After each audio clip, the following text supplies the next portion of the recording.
yung physical presence ng ating kapulisan sa kalsada really deters crime, really prevents crime. And pag marami tayong pulis sa kalsada, mako-comply na rin natin yung 3 to 5 minutes na response time.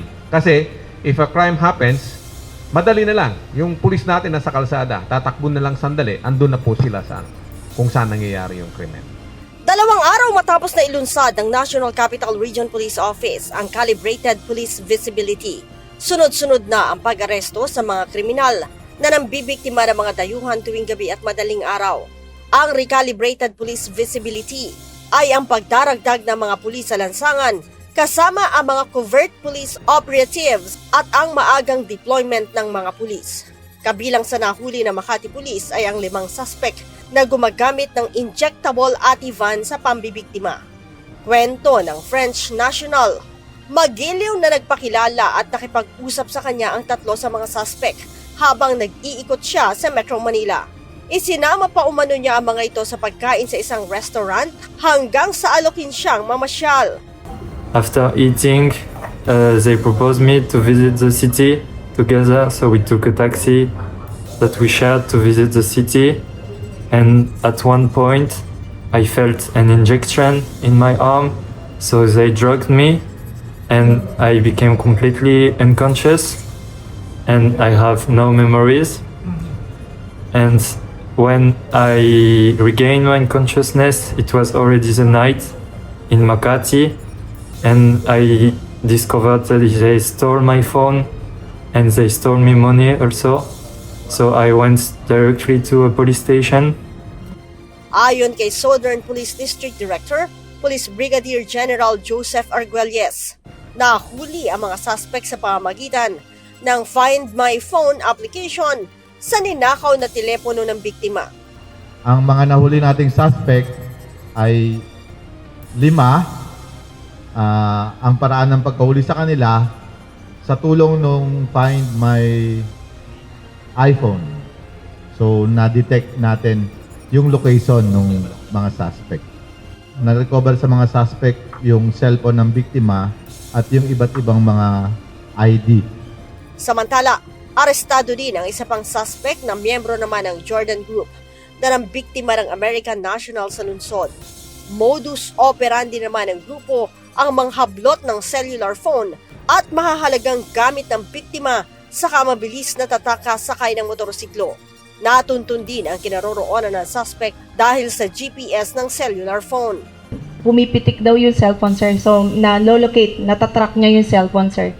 At lumapit siya sa substation 6. Pitik na nakita nila nung kasamang ating substation 6, tumatama doon sa kung saan lugar yung ating covert operatives.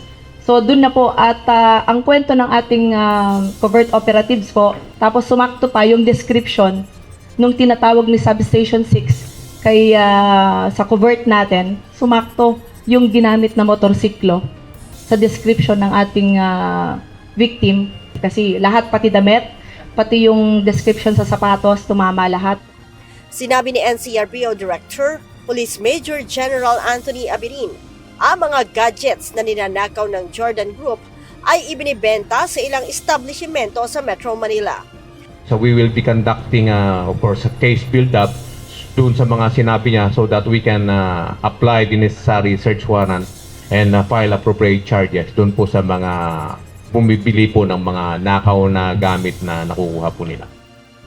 Dagdag ni Brigadier General Arguelles, paboritong biktimahin ng mga kriminal ang mga dayuhan dahil hindi aniya nagsasampa ng kaso ang mga ito. They usually target foreign nationals. Kasi very vulnerable yung foreign nationals natin. Unang-una, mahirapan sila kung saan sila hingi ng tulong. They're not familiar to the place. At the same time, nakikita nila sa mga previous experiences ng mga nagagawa ng robbery hold-up. Nagiging nagdadalawang isip mag-file ng complaint. Gayunman, ang pulis na aniya magsisilbing complainant kung ayaw magsampa ng reklamo ng mga dayuhang biktima. Kakasuhan po natin sila ng robbery, violation po ng Republica Act 11235, yung paggamit ng motorsiklo sa paggagawa ng krimen, at saka Republic Act 9516 po, doon sa nahuli nating suspect. Babala ng NCRPO sa mga bumibili ng nakaw na gamit, maaari silang makasuhan at makulong kung mapatutunayang galing sa nakaw ang nabiling gamit. Leia Ilagan, UNTV, News and Rescue. Diyos ang aming sandigan, serbisyo publiko ang aming pinahahalagahan.